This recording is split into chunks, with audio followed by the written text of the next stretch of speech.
കേന്ദ്രമന്ത്രി സുരേഷ് ഗോപിയുടെ നേതൃത്വത്തിൽ ഓണപ്പൊലിമ ഓണാഘോഷം നടത്തി. തൃശ്ശൂരിലെ കലാസാഹിത്യ സാമൂഹിക സാംസ്കാരിക രംഗത്തെ പ്രമുഖർ അതിഥികളായി പങ്കെടുത്തു. കേന്ദ്രമന്ത്രി എന്ന നിലയിൽ ലോകത്ത് ഏതു കോണിലായാലും തൃശ്ശൂരിൻ്റെ വികസനം മാത്രമാണ് തൻ്റെ ഊണിലും ഉറക്കത്തിലും ഉണ്ടാവുക എന്ന് സുരേഷ് ഗോപി പറഞ്ഞു. പുലികളിയും കുമ്മാട്ടികളിയും അങ്ങനെ തൃശ്ശൂരിൻ്റെ പ്രൗഢി വിളിച്ചോതുന്ന എല്ലാ കലാവിഭവങ്ങളും ഒരു കുടക്കീഴിലെത്തിച്ച് ഓണപ്പൊലിമ ഓണാഘോഷം.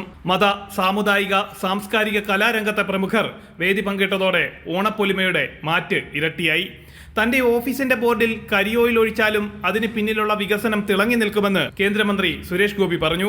വിമർശനങ്ങളിൽ തളരില്ലെന്നും അദ്ദേഹം കൂട്ടിച്ചേർത്തു. കളങ്കം ചാർത്തുന്നതൊക്കെ അത് മാത്രമേ ഉള്ളൂ അവരുടെ ജോലി.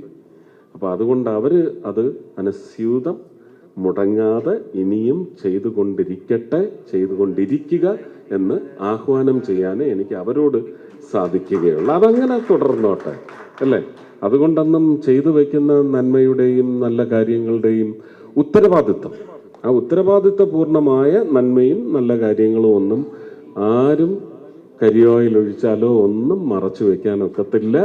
അത് തിളക്കത്തോടെ ആ കരിയോയിലിന് പിന്നിലും തിളങ്ങി തന്നെ നിൽക്കും. പുലികളി സംഘങ്ങൾക്ക് കേന്ദ്ര സഹായം ലഭ്യമാക്കിയതിൽ സന്തോഷം പ്രകടിപ്പിച്ച് വിവിധ പുലികളി സംഘങ്ങൾ കേന്ദ്രമന്ത്രിയെ ആദരിച്ചു. വിവിധ മേഖലകളിൽ കഴിവ് തെളിയിച്ചവർക്ക് ചടങ്ങിൽ കേന്ദ്രമന്ത്രി ആദരവ് നൽകി. യോഗത്തിൽ പത്മശ്രീ പെരുമ്പനം കുട്ടന്മാരാർ, സംഗീത സംവിധായകൻ ഔസേപ്പച്ചൻ, പിന്നണി ഗായകൻ അനൂപ് ശങ്കർ, RSS ഉത്തര കേരള പ്രാന്ത കാര്യവാഹ് PN ഈശ്വരൻ, BJP സിറ്റി ജില്ലാ അധ്യക്ഷൻ ജസ്റ്റിൻ ജേക്കബ് തുടങ്ങിയവർ പങ്കെടുത്തു.